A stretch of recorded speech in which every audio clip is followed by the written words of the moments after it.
Part 2 आहे. लगेच सुरुवात करूया. आरवच्या येण्याने कावेरीच्या आयुष्याला एक अर्थ मिळालेला होता. मुलगा आता 3 वर्षांचा झाला होता. त्याचे बोबडे बोबडे बोल, घरात इकडून तिकडे मारलेल्या उड्या आणि त्याच्या खट्याळ स्वभाव याने शुक्लावाड्याच्या भिंतींना पुन्हा एकदा जिवंत केले होते. आरव दिसायला हुबेहूब आयुष्यासारखाच होता. तेज तीक्ष्ण डोळे, तीच गोरी कांती आणि तेच हसणे. कावेरी आपले संपूर्ण विश्व त्या चिमुकल्या आरवभोवती रचून बसली होती. सकाळी उठल्यापासून त्याला भरवणे, त्याला अंघोळ घालणे, त्याच्याशी खेळणे आणि उरलेल्या वेळात सासू सासऱ्यांची सेवा करणे, याच दैनंदिन चक्रात कावेरीचे जीवन आनंदाने चालले होते. आयुषचे वागणेही आरवच्या जन्मानंतर थोडे मऊ झाले होते. तो पूर्वीसारखा रोज कावेरीवर ओढत नसे. कावेरीला वाटू लागले होते की काळाच्या ओघात आयुषच्या मनातील राग विरघळत चालला आहे आणि एक दिवस हा संसार पूर्ण अर्थाने सुखी होईल. पण ती कावेरीची एक भोळी समजत होती. वादळ येण्याआधी आकाश जसे एकदम शांत आणि निरभ्र असते तशीच ही शांतता होती. आता आरवच्या 3ऱ्या वाढदिवसानंतर हळूहळू आयुषच्या वर्तनात पुन्हा एकदा अनपेक्षित बदल दिसू लागले. तो घरात असूनही सतत म्हणजे अनुपस्थित असायचा आणि त्याच्या फोनवर मध्यरात्रीनंतरही वारंवार मेसेज आणि कॉल्स येत असायचे. कावेरीने अनेकदा रात्रीच्या अंधारात आयुषला बाल्कनीत उभे राहून हळू आवाजात इंग्रजीमध्ये बोलताना पाहिले होते. त्याच्या चेहऱ्यावर एक वेगळीच अस्वस्थता आणि गुप्तता असायची. जेव्हा कावेरीने प्रेमाने किंवा काळजीपोटी त्याला विचारायला जायची, आयुषजी सर्व काही ठीक आहे ना, तुमची तब्येत बरी आहे ना, तेव्हा आयुष तिच्यावर संतापाने उकळायचा, माझ्या वैयक्तिक आयुष्यात नाक खुपसण्याचा प्रयत्न तू करू नकोस कावेरी. तू तुझी सीमा विसरू नकोस. मी आधीच तुला स्पष्ट सांगितले आहे की तुझी जागा मी या घरात काय आहे. आयुषचा हा रुक्ष आवाज कावेरीचे हृदय पुन्हा एकदा पिळून टाकायचा. कावेरी शांतपणे मान खाली घालून निघून जायची. तिला वाटायचे की कदाचित बिझनेसमध्ये काही तणाव असेल, पण एका दुदैवी रविवारी शुक्लावाड्यात एक असा भीषण भूकंप झाला ज्याने कावेरीचे संपूर्ण विश्व मुळासकट उकडून फेकले गेले. ती एक लखलखती सकाळ होती. कावेरी स्वयंपाकघरात सासू सासऱ्यांसाठी नाश्ता आणि चहा तयार करत होती. आरव दिवाखान्यात त्याच्या लहान कारशी खेळत होता. तेवढ्यात वाड्याचा मुख्य दरवाजा उघडला. आयुष आत आला, पण तो एकटा नव्हता. त्याच्यासोबत एका काळ्या सूटमधील कोठ्याधीश दिसणारा वकील होता, ज्याच्या हातात एक जाड फाईल होती. आयुषच्या चेहऱ्यावर एक अमानुष कठोरता होती. त्याने थेट दिवाणखान्यात जाऊन मोठ्या आवाजात हाक मारली, आई, बाबा, कावेरी, सर्वजण बाहेर या तुम्ही. आता शीला आंटी आणि शुक्लाजी आपल्या खोलीतून बाहेर आले. कावेरीही हातातील कामाचे कापड बाजूला ठेवून घाबरलेल्या पावलांनी बाहेर आली. काय झाले आयुष? हा गृहस्थ कोण आहे? शुक्लाजींनी विचारले. आयुषने वकिलाच्या हातातील फाईल घेतली आणि त्यातील एक कागद काढून कावेरीच्या समोर टेबलावर फेकला. आता कावेरी, या कागदावर सही कर. जिथे जिथे लाल खून आहे तिथे तिथे तू तुझा अंगठा लाव किंवा सही कर. आयुषने अत्यंत थंड, कोरड्या आणि निष्ठुर स्वरात आदेश दिला. कावेरीचा हात थरथरला. तिने घाबरत टेबलावरचा कागद उचलला. तिच्या मनात भीतीची एक भयंकर लाट उसळली. तिने कागदाच्या वरच्या बाजूला लिहिलेले इंग्रजी शब्द वाचण्याचा प्रयत्न केला. त्याच्यामध्ये लिहिलं होतं डिवोर्स पिटिशन, म्हणजे घटस्फोटाची याचिका. कावेरीच्या हातातील कागद सुटता सुटता वाचला. तिची जीभ टाळ्यात चिकटली. हे काय आहे आयुषजी? कावेरीचा आवाज इतका लहान झाला होता की तो स्वतःलाही ऐकू येत नव्हता. दिसत नाही का? घटस्फोटाचे कागद आहेत, आयुषने अगदी सहजपणे सांगितले, जणू तो चहा मागवत होता. मी आणि तू, आपले लग्न आता संपले आहे. वाड्यात जणू वीज कोसळली.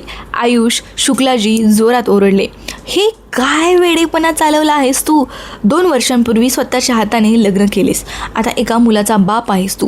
काय चालले आहे हे? मला काही कळत नाही. आयुषने वडिलांकडे पाहिले आणि मोठ्याने हसला. तो हसणे पूर्णपणे उपहासात्मक होते. बाबा, नाटक बंद करा. 2 वर्षांपूर्वी तुम्ही आणि आईने मला भावनिक ब्लॅकमेल करून या कामवालीच्या गळ्यात बांधले होते. मी तेव्हाही जेसिकावर प्रेम करत होतो आणि आजही करतो आहे. मी गेल्या 2 वर्षांपासून लंडनमध्ये जेसिकाच्या सतत संपर्कात वाड्यात होतो.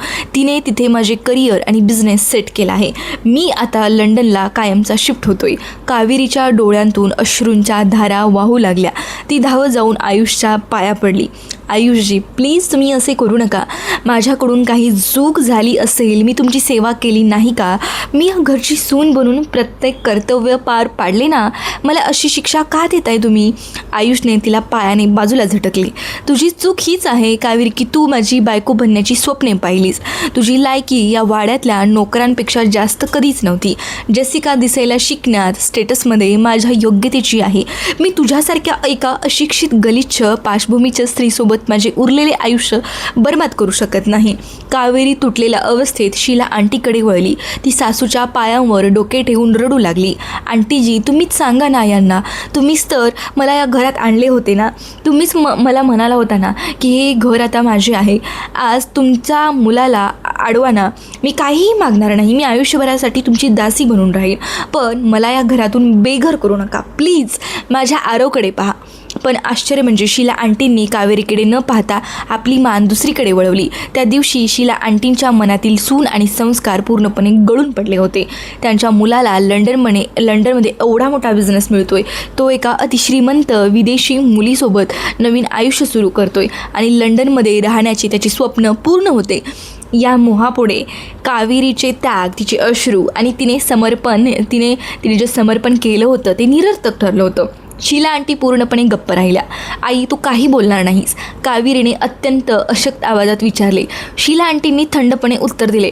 कावेरी, आयुष जो निर्णय घेतोय तो त्याच्या भविष्यासाठी योग्य आहे. तूही समंजसपणा दाखव आणि या कागदावर सही कर. सासूच्या या शब्दांनी कावेरीच्या उरल्या सुरल्या आशेचाही खून झाला होता. उपकारांचा तो मुखवटा आज पूर्णपणे गळून पडला होता. ठीक आहे, कावेरी उभी राहिली. तिच्या डोळ्यांतील अश्रू अचानक सुकले. तुम्हाला मला या घरातून काढायचे आहे ना. मी निघून जाते. मला तुमचा हा वाडा नको. मी श्रीमंती नको. एक रुपयाही तुमचा नको. मी माझ्या आरवला घेऊन या क्षणी निघून जाते. ती आरवकडे धावली आणि तिने मुलाला कडेवर घेतले. थांब, आयुष मोठ्याने ओरडला. वकिलाने पुढे येऊन एक दुसरा कागद काढला. आयुषच्या चेहऱ्यावर एक क्रूर हास्य होते. आरव इथेच राहील. तो माझ्यासोबत लंडनला येईल, आयुष ठामपणे म्हणाला. आता कावेरीचे जगच थांबले होते.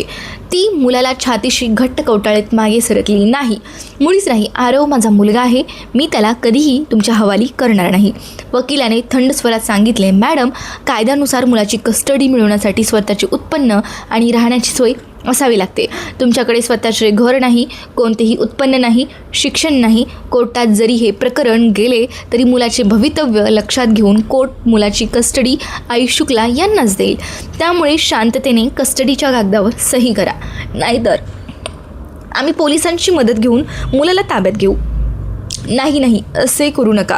मला मारून टाका, पण माझ्या बाळाला माझ्यापासून वेगळे करू नका. कावेरीचा आक्रोश संपूर्ण वाड्यात घुमू लागला. ती आरवला घेऊन पळू लागली, पण आयुषने तिला बळजबरीने पकडले. वकिलाने आणि आयुषने तिचे हात ओढून कागदांवर तिच्याकडून बळजबरीने अंगठा उठवून घेतला. त्यानंतरचा प्रसंग इतका भयंकर होता की देवही थरारला असता जर त्याने तो प्रसंग पाहिला असता तर. आयुषने कावेरीच्या बाहूंमधून 3 वर्षांच्या आरवला बळजबरीने खेचून घेतले. आरव घाबरून जोरात रडू लागला. तो चिमुकल्या हातांनी आईकडे येण्यासाठी धडपडू लागला. आई, मला तुझ्याकडे यायचं आई. आरव, माझा आरव. कावेरी धावत सुटली, पण आयुषने तिला जोरात धक्का दिला. कावेरी जमिनीवर कोसळली. तिचे कपाळ वाड्याच्या दगडावर आपटले आणि रक्त वाहू लागले. आयुषने आरवला गाडीत बसवले. गाडीचा दरवाजा जोरात बंद केला. कावेरी रक्ताने भरलेल्या चेहऱ्याने, विखुरलेल्या केसांनी धावत गाडीच्या मागे धावू लागली. तिने गाडीच्या काचावर हाताने मारले. आरव, माझं बाळ आरव वगैरे म्हणून. पण गाडीच्या चाकांनी वेग घेतला. वाड्याचे मोठे लोखंडी दरवाजे कावेरीच्या तोंडावर जोरात बंद झाले. कावेरी त्या बंद दरवाजाबाहेर धुरळ्यात स्वतःच्या रक्ताच्या आणि अश्रूंच्या थारोळ्यात पडली होती. तिथेच ती राहिली.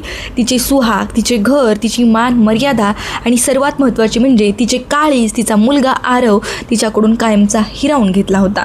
पुण्यातील त्या अथांग वाड्याबाहेर फक्त एक भयंकर सुन्न करणारी शांतता तिथे उरली होती. आणि त्या शांततेत एका अनाथ आईचा अर्धमेला झालेला आत्मा पडून होता. आनंद वाड्याच्या लोखंडी दरवाजाबाहेर कावेरी कित्येक तास निष्प्राण झाल्यासारखी पडून होती. तिच्या कपाळातून सुकलेल्या रक्ताची धार तिच्या गालावर येऊन वाळली होती आणि डोळ्यांतील अश्रू सुकून तिथे फक्त एक सुन्न रिकामेपणा उरला होता. संध्याकाळचे सावट गडद झाले, रस्त्यावरचे दिवे पेटले, पण कावेरीच्या आयुष्यात मात्र असा अंधार पसरला होता ज्याला उजाडण्याची कोणतीही आशा नव्हती. पतीचा विश्वासघात, सासू ससऱ्यांची क्रूर पाठफिरव आणि सर्वात महत्त्वाचे म्हणजे पोटाच्या गोळ्याचा लहानग्या आरवचा वियोग. 3 वर्षांच्या आरवचे ते घाबरलेले डोळे आणि त्याचा आई आई असा आक्रोश कावेरीच्या कानात पुन्हा पुन्हा घुमत होता. कावेरी कसाबसा तोल सावरत उभी राहिली. ती चाचरत त्या गल्लीतून बाहेर पडली. तिचे पाऊल कुठे पडत होते, ती कुठे चालली होती याची तिला काहीही भान नव्हते. पुणे शहराच्या वर्दळीच्या रस्त्यावरून ती एकटीच भटकत होती. लोकांच्या नजरा तिच्या विखुरलेल्या केसांवर पडत होत्या, रक्ताळलेल्या कपाळावर आणि फाटलेल्या साडीवर पडत होत्या, पण कावेरीला कशाचीच पर्वा नव्हती. चालता ती मुळा मुठा नदीच्या पुलावर येऊन थांबली. खाली वाहणाऱ्या काळाशार पाण्याचे प्रवाह तिच्याकडे पाहत असल्यासारखे वाटत होते. आता जगून तरी काय करू मी, कावेरीच्या मनात विचारांचे काहूर माजले होते. ज्या आईसाठी जगले ती निघून गेली. तिने हे जग सोडले. ज्या सासू सासऱ्यांना आईबाप मानले त्यांनी उघड्यावर पाडले. ज्या नवऱ्याला सर्वस्व मानले त्याने गलिच्छ म्हणून नाकारले. आणि माझा आरव तोही आता माझ्याकडे नाही. माझ्या या जगात उरलेच काय आहे. तिने पुलाच्या कठड्यावर हात ठेवला. तिने खाली उडी मारण्यासाठी पाय वर उचलला. तिने डोळे घट्ट मिटून घेतले, पण त्याच क्षणी वाऱ्याच्या एका झुळकेसोबत तिच्या कानात आरवचा बोबडा आवाज घुमला. आई, मला तुझी आठवण येते आई. कावेरीचा पाय हवेतच थांबला. तिने डोळे उघडले. तिचे संपूर्ण शरीर थरथरू लागले. नाही, तिच्या अंतरात्म्याने आक्रोशाने उत्तर दिले, मी जर आज मरून गेले तर माझ्या आरवला कधीच समजणार नाही की त्याची आई त्याच्यावर किती प्रेम करायची. आयुष आणि शीला आंटी त्याला हेच सांगतील की त्याची आई त्याला सोडून पळून गेली किंवा मरून गेली. माझ्या मुलाला आईच्या प्रेमापासून वंचित ठेवणारा तो आयुष्यभर सुखात राहील आणि मी इथे स्वतःचा जीव देऊ नाही.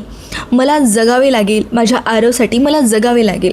आज माझ्याकडे काही नाही, पण एक दिवस असा येईल जेव्हा मी माझ्या आरवला त्याच्या आईच्या कुशीत परत आणेन. कावेरीने मागे पाऊल घेतले. तिच्या डोळ्यांतील निराशा गायब झाली होती आणि तिथे एका आईच्या अथांग जिद्दीचा आणि संघर्षाचा निखारा पेटला होता. कावेरीने ते शहर सोडण्याचा निर्णय घेतला. ज्या शहरात तिला फक्त अपमान आणि वेदना मिळाल्या तिथे राहणे तिला अशक्य होते. तिने बस स्थानकावर जाऊन खिशात उरलेल्या काही मोजक्या रुपयांतून दुसऱ्या शहराचे तिकीट काढले. नवीन शहरात आगमन झाल्यावर कावेरीसमोर जगण्याचा मोठा प्रश्न उभा राहिला. तिच्याकडे कोणतीही मोठी शैक्षणिक पदवी नव्हती, राहायला जागा नव्हती आणि खाण्यासाठी इवन अन्नही नव्हते. सुरुवातीचे काही दिवस अत्यंत बिकट गेले. तिने मंदिराच्या पायऱ्यांवर, ST बस स्टँडवर रात्री काढल्या. सार्वजनिक नळावर तोंड देऊन पाणी पिऊन पोट भरले, पण तिने भीक मागितली नाही. ती घराघरात दुकानांमध्ये जाऊन कामाचा शोध घेत राहिली. अखेर एका सरकारी रुग्णालयाबाहेर तिची भेट कमलाताई नावाच्या एका वयस्कर परिचारिकेशी म्हणजे नर्सबरोबर झाली. कमलाताईंनी कावेरीची अवस्था पाहिली आणि तिच्या डोळ्यांतील प्रामाणिकपणा ओळखला. कमलाताईंनी तिला स्वतःच्या घरी नेले, गरम गरम जेवण दिले आणि मायेने विचारपूस केली. कावेरीने रडत आपली सर्व कहाणी त्यांना सांगितली. कमलाताईंनी तिच्या डोक्यावरून प्रेमाने हात फिरवला आणि म्हणाल्या, बाळा, रडून डोळे सुजवून काही होणार नाही आहे. या जगात स्त्रीला जेव्हा कोणीच सहारा देत नाही तेव्हा तिला स्वतःचा सहारा स्वतः व्हावे लागते. माझी एक ओळख आहे, तिथे एका डॉक्टर मॅडमला एका चांगल्या माणसाची गरज आहे. तू काम करशील का? कावेरीने लगेच मान हलवली. हो, मी काम करेन. मी कोणतेही काम करायला तयार आहे ताई. दुसऱ्याच दिवशी कमलाताई कावेरीला घेऊन डॉक्टर अनुराधा यांच्या बंगल्यावर गेल्या. डॉक्टर अनुराधा या शहरातील एका अत्यंत नावाजलेल्या, हुशार आणि अत्यंत म्हणजे हृदय म्हणजे कार्डिओलॉजिस्ट होत्या. वय 50च्या आसपास. चेहऱ्यावर एक वेगळेच तेज होते आणि आदरयुक्त स्वतःचं व्यक्तिमत्व होतं. त्या एका मोठ्या सुंदर बंगल्यात एकट्याच राहत असत. त्यांचे पतीही एक डॉक्टर होते, ज्यांचे काही वर्षांपूर्वी कॅन्सरने म्हणजे कर्करोगाने निधन झाले होते. त्यांची 2 मुले परदेशात उच्च शिक्षण घेऊन तिथेच स्थायिक झाली होती. डॉक्टर अनुराधा दिवसातील 14 ते 15 तास हॉस्पिटलमध्ये व्यतीत करायच्या. त्यामुळे त्यांच्या अवाढव्य बंगल्याची काळजी घेण्यासाठी त्यांची औषधे आणि जेवण वेळेवर पाहण्यासाठी एका अत्यंत समंजस, विश्वासू आणि प्रामाणिक व्यक्तीची त्यांना नितांत गरज होती. जेव्हा डॉक्टर अनुराधा यांनी कावेरीला पाहिले तेव्हा पहिल्याच नजरेत त्यांना कावेरीमधील शांतता आणि तिच्या चेहऱ्यावरचे खोल दुःख जाणवले. नाव काय आहे तुझे? डॉक्टर अनुराधा यांनी विचारले. कावेरी, तिने नम्रपणे उत्तर दिले. घरात काम काय करावे लागेल? माहीत आहे ना, माझा दिनक्रम खूप व्यस्त असतो. मला घरात कोणतीही अडचण किंवा गोंधळ नको असतो. डॉक्टर अनुराधा म्हणाल्या. मॅडम, मी तुम्हाला तक्रारीची एकही संधी देणार नाही. तुमचे घर मी मंदिरासारखे सांभाळीन. कावेरीच्या या शब्दात एक वेगळाच प्रामाणिकपणा होता. डॉक्टर अनुराधा यांनी तिला कामावर ठेवले. त्या दिवसापासून कावेरीच्या आयुष्याचा एक नवीन अध्याय सुरू झाला. कावेरीने खरोखरच डॉक्टर अनुराधा यांच्या बंगल्यांचे रूप बदलून टाकले. सकाळी उठल्यापासून डॉक्टर अनुराधांचा ब्लॅक कॉफीचा कप वेळेवर तयार ठेवण्यापासून ते त्यांच्या कपड्यांची इस्त्री, डॉक्टरांच्या डाएटनुसार स्वयंपाक आणि संपूर्ण बंगल्याची स्वच्छता कावेरी अत्यंत उत्कृष्टपणे करायची. हळूहळू डॉक्टर अनुराधा यांच्या लक्षात आले की कावेरी केवळ एक कामवाली नाही, तिची बोलण्याची पद्धत सुसंस्कृत होती. तिची विचारसरणी प्रगल्भ होती. सर्वात महत्त्वाची गोष्ट म्हणजे ती स्वतःचे काम संपल्यावर उरलेल्या वेळात डॉक्टर अनुराधा यांच्या स्टडी रूममधील पुस्तके शांतपणे वाचत बसलेली असायची. एका रात्री जेव्हा डॉक्टर अनुराधा हॉस्पिटलमधून उशीर आल्या आणि पाहिले की कावेरी अभ्यासाच्या टेबलावर बसून इंग्रजी शब्दकोश म्हणजे डिक्शनरी घेऊन एक पुस्तक वाचण्याचा प्रयत्न करत होती. कावेरी डॉक्टर अनुराधा यांनी हाक मारली. कावेरी घाबरून उभी राहिली. सॉरी मॅडम, मी तुमचे पुस्तक न वाचता हात लावला. मी पुन्हा नाही करणार आहे. डॉक्टर अनुराधा हसल्या. त्या जवळ आल्या आणि त्यांनी पाहिले की ते पुस्तक वैद्यकीय क्षेत्रातील नव्हते तर बाल मानसशास्त्रानुसार म्हणजे चाइल्ड सायकॉलॉजी होते. तुला शिकायला आवडते? डॉक्टरांनी प्रेमाने विचारले. कावेरीचे डोळे भरून आले. तिने मान खाली घातली. डॉक्टर अनुराधा यांनी तिच्या पाठीवर हात ठेवला आणि तिला जवळ बसवले. कावेरी, तुझ्या डोळ्यात खूप मोठे दुःख दिसते. तू कोणाची तरी आई आहेस ना? सांग मला, तुझ्यासोबत काय घडले आहे? डॉक्टरांच्या या मायेच्या स्पर्शामुळे कावेरीच्या संयमाचा बांध फुटला. 2 वर्ष मनात साचून ठेवलेली सर्व दुःख तिने डॉक्टर अनुराधा यांच्यासमोर रिकामे केले. सावित्री देवींचा मृत्यू, शीला आंटीचे उपकार, आयुषशी झालेले बळजबरीचे लग्न, आरवचा जन्म आणि शेवटी आयुषने केलेला विश्वासघात व आरवला हिरावून घेणे, सर्व काही त्याने सांगून टाकले. डॉक्टर अनुराधा यांचे डोळेही अश्रूंनी भरले. एका आईवर असा अत्याचार झाला आहे हे ऐकून त्यांचा संताप अनावर झाला. त्यांनी कावेरीचे हात आपल्या हातात घेतले आणि म्हणाल्या, कावेरी ऐक, जे घडले त्यात तुझी काहीच चूक नव्हती. तू उपकारांच्या ओझ्याखाली दबून स्वतःचे आयुष्य उद्ध्वस्त केलेस. पण आता बस. जर तुला तुझ्या मुलाला परत मिळवायचे असेल तर तुला स्वतःला सक्षम बनावे लागेल. अश्रू ढाळत मुले परत मिळत नसतात. कावेरी सामर्थ्याने आणि स्वाभिमानाने ती मिळवावी लागतात. डॉक्टर अनुराधा यांनी कावेरीला फक्त घरातली काळजी होऊ म्हणजे केअरटेकर ठेवले नाही, तर तिला आपल्या धाकट्या बहिणीसारखा दर्जा दिला. त्यांनी कावेरीला संध्याकाळच्या वर्गात म्हणजे नाईट स्कूलमध्ये घालून तिचे शिक्षण पुन्हा सुरू करायला लावले. तिने 10वी आणि 12वीच्या परीक्षा उत्तम गुणांनी उत्तीर्ण केल्या. डॉक्टर अनुराधा यांनी तिला संगणक, कम्प्युटर चालवणे शिकवले. बँकेचे व्यवहार करणे, कार चालवणेही शिकवले. कावेरी आता पूर्वीची भाबडी, घाबरलेली कावेरी राहिली नव्हती. तिच्या कपड्यात, तिच्या चालल्या बोलण्यात, तिच्या दृष्टिकोनात एक कमालीचा आत्मविश्वास आला होता. ती डॉक्टर अनुराधा यांच्या सर्व हॉस्पिटल प्रशासनाचे काम आणि बंगल्याची व्यवस्था अत्यंत कुशलतेने सांभाळू लागली होती. डॉक्टर अनुराधा तिला दरमहा एक उत्तम पगार देत असे. कावेरी स्वतःसाठी अत्यंत कमी खर्च करायची. उरलेले बहुतांश पैसे ती बँकेत आरवच्या नावाने एका खात्यात जमा करायची. आता रात्री झोपण्यापूर्वी ती आजही तिच्या ट्रंकमधून आरवचा तो लहानसा जुना टी-शर्ट काढायची. तो आपल्या तोंडाशी धरून त्याचा वास घ्यायची आणि मूकपणे रडायची. आरव, तुझी आई तुझ्यासाठी तयार होत आहे. मी लवकरच तुला घ्यायला येईन. ती आरवच्या फोटोशी बोलत राहायची. अशा प्रकारे 2 वर्ष कसे निघून गेले हे स्वतः कावेरीलाही समजले नाही. कावेरीने स्वतःच्या राखेतून पुन्हा स्वतःला उभे केले होते. स्वतःचे एक नवीन अस्तित्व निर्माण केले होते. एका स्त्रीसाठी ही खूप मोठी एक अवघड गोष्ट असते. पण काळाच्या रंगमंचावर एक असा प्रयोग होणार होता जिथे कावेरीचा भूतकाळ पुन्हा एकदा तिच्या समोरासमोर उभा ठाकणार होता. आता याच्यानंतर काय घडलं कावेरीच्या आयुष्यामध्ये, कावेरीला आरव भेटला का नाही, हे आपण पार्ट 3मध्ये पाहणार आहोत. सो पार्ट 3ची स्टोरी पाहण्यासाठी विसरू नका. माझ्या व्हिडिओला लाईक करा, चॅनल सबस्क्राईब करा. भेटूया पार्ट 3मध्ये. तोपर्यंत धन्यवाद.